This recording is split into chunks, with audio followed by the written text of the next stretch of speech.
Dans les rencontres d'aujourd'hui, c'est la 7e conférence sur l'efficacité énergétique en Afrique.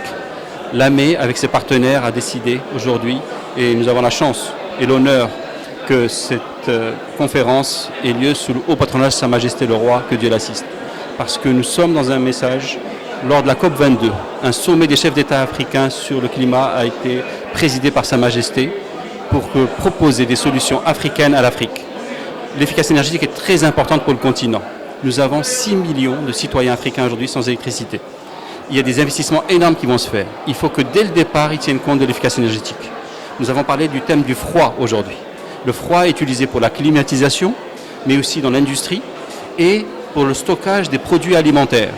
Il faut que le froid se développe sur le continent pour éviter la perte d'aliments, donc de nourriture pour notre continent.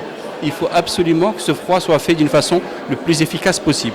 C'est pour ça que les expériences pour aujourd'hui partagées, les rencontres et les conventions qu'on a signées avec tous nos partenaires africains, l'association africaine, avec l'association marocaine des producteurs de froid, des professionnels du froid, et bien sûr avec tous les partenaires pour dire que nous devons faire ces investissements, mais aussi mobiliser les financements. Et les banques présentes aujourd'hui ont mis en place des lignes dédiées dans notre pays pour l'économie verte.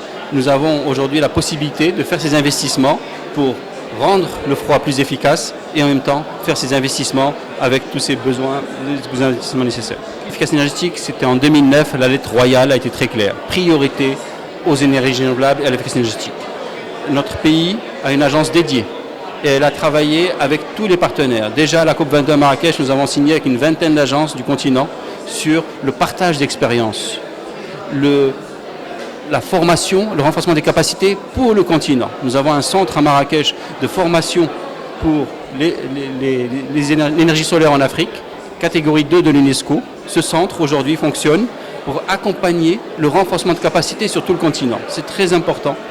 Il y a seulement l'aspect politique, l'aspect réglementaire, mais il y a l'aspect renforcement de capacités qui est nécessaire.